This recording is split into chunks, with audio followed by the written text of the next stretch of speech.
मागील 3 निवडणुकांचे जर निकाल पाहिले तर महायुतीला भरघोस यश मिळालं, परंतु या यशामुळे काही लोकांना खूप दुःख झालं. त्यात काही मीडिया चॅनल्स वाले पण आहेत आपले आणि काही पत्रकार.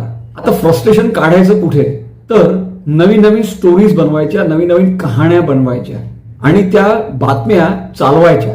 एक नॅरेटिव्ह बनवायचा प्रयत्न करायचा की बीजेपी आता उबाठाची मदत घेऊन एकनाथ शिंदेचाच गेम करणार, कारण की एकनाथराव शिंदेंना त्यांच्या पार्टीला अपेक्षेपेक्षा जास्त यश मिळतं आहे. खूप जास्त सीटांवर ते जिंकत आहेत पूर्ण महाराष्ट्रभर. त्यामुळे बीजेपी आता त्यांचाच गेम करणार आहे. केंद्रीय कमिटी जी आहे बीजेपीची, त्यांचं असं काहीतरी प्लॅनिंग चालू आहे की एकनाथराव शिंदेचाच गेम करायचा, म्हणून उबाटा सेनेची मदत घ्यायची आणि एकनाथराव शिंदेना शह द्यायचा निवडणुकांमध्ये. काही लोक तर हे सुद्धा म्हणतात आहेत की बीएमसीच्या निवडणुकीत सुद्धा बीजेपीने उबाटा सेनेला मदत केली म्हणून एकनाथराव शिंदेच्या सीटा कमी झाल्या. असल्या स्टोरीज, असल्या बातम्या, असले नॅरेटिव्ह काही पत्रकार चालवत आहेत. काही न्यूज चॅनल्सवर या स्टोरीज चालू आहेत. म्हणजे कुठल्या पातळीपर्यंत बातम्या जातील याचा काही नेम नाही आहे. आता मी माझं मत व्यक्त करतो. मला सांगा, कोणीही व्यक्ती स्वतःच्या पायावर धोंडा मारेल का? तो नाही मारणार. बीजेपीने एकनाथरावांना आपल्या बरोबर घेतलं का बरं? कारण की बीजेपीला एकनाथरावांची गरज होती आणि बीजेपीला हे नीट माहिती आहे की महाराष्ट्रात जर का सत्ता स्थापन करायची असेल तर त्यांचा जो सहयोगी आहे, सहयोगी पार्टी शिवसेना, ती मजबूत पाहिजे, ताकदवर पाहिजे, तरच हाफ वे मार्क पार करू शकतील ते, तेव्हाच त्यांची सरकार बनेल. हे बीजेपीला नीट माहिती आहे. हाफ वे मार्क पार करण्याकरता बीजेपीला चांगल्या मजबूत पार्टनरची आवश्यकता होती आणि आहे. स्वतःच्या बळावर बीजेपीला हे नीट माहिती आहे की ती हा हाफ वे मार्क पार करू शकत नाही.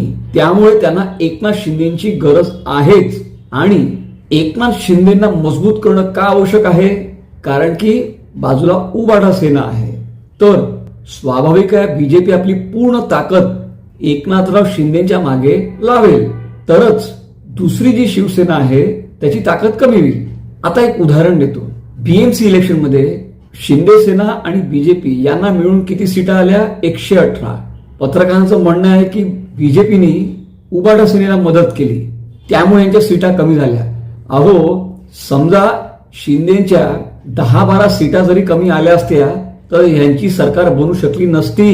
बीजेपीचे आणि उबाटा सेनेचे संबंध चांगले आहेत का? पुन्हा टाईप करतील का ते? नाही. म्हणजे बीजेपी एकनाथरावांवरच निर्भर होती. त्यामुळे हे जे लोक म्हणतात आहे की बीजेपीने एकनाथरावांचं महत्व कमी करण्याकरता उबाटा सेनेला छोटी मदत केली त्यामुळे सीटा कमी झाल्या, हे कॉमेंट मला खूप बालिशपणाचं वाटतं, हास्यास्पद आहे. तुम्हाला पुन्हा सांगतो, बीजेपी आणि एकनाथराव शिंदे हे जे जवळ आलेले आहेत ते दूरगामी प्लॅनिंग करून जवळ आलेले आहेत. भरपूर वर्ष यांना राज्यात आपली सत्ता स्थापन करायची आहे, सरकार चालवायची आहे. त्यांचे जे इन्फ्रास्ट्रक्चरचे जे प्रोजेक्ट्स आहेत ते त्यांना पूर्ण करायचे आहे. भूमिपूजन त्यांनाच करायचं आहे आणि रिबीन सुद्धा त्यांनाच कापायची आहे. एवढा मोठा प्लॅन यांचा आहे. आणि बीजेपी काही लहान पार्टी नाही आहे की जी असं काही डिसिजन घेईल, असं बालिशपणाचं डिसिजन घेईल. त्यामुळे महाराष्ट्र सारखं मोठं राज्य हे असं बालिशपणा करून हातातून जाऊ देणार नाही बीजेपी. पत्रकारांना खूप वाटतं की काहीतरी यांच्यात भानगड व्हावी, काहीतरी भांडणं व्हावे. सतत बातम्यांवरती तेच चालू आहे. एकनाथ शिंदे आणि देवेंद्र फडणवीस यांचं काहीतरी चालू आहे, बिनसलं आहे. पत्रकारांना मला वाटतं सतत आठवण करून द्यावी लागते. देवेंद्र फडणवीस काय म्हणाले होते? एकदा काही महिन्यांपूर्वीच म्हणाले होते.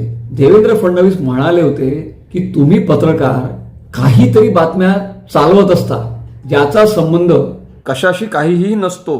त्यामुळे ह्या ज्या बातम्या चालू आहेत सध्या याला काही अर्थ नाही आहे.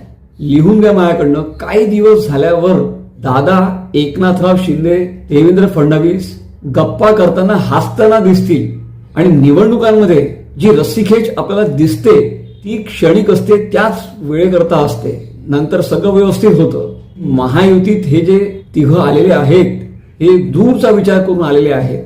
पत्रकारांना लवकरच असं दिसून येणार आहे की खोदा पहाड और निकला चूहा ही जी म्हण आहे तसंच काहीतरी होणार आहे. एकनाथराव शिंदे जेवढे मजबूत होतील त्याचा फायदा बीजेपीलाच होणार आहे.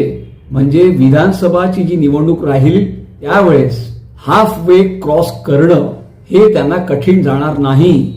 सहज क्रॉस करून टाकतील हाफ वे मार्क. पण एकनाथराव जर का कमकुवत झाले तर विरोधक पुढे येऊ शकतात. ती परिस्थिती यायला नाही पाहिजे म्हणून बीजेपी एकनाथरावांना पूर्ण मदत करते. केंद्रातून सुद्धा एकनाथरावांना मदत होते हे कित्येकदा आपण पाहिलेलं आहे.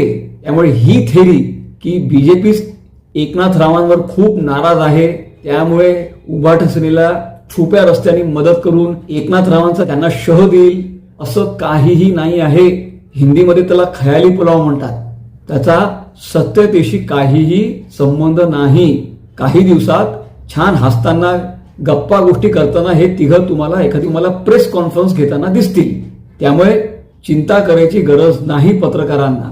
मुख्य म्हणजे प्रभाकर रावांना सुद्धा असंच वाटलं जे हे इतर पत्रकार म्हणत आहेत, ज्याचं मला आश्चर्य वाटतं. म्हणून मी हा व्हिडिओ बनवला.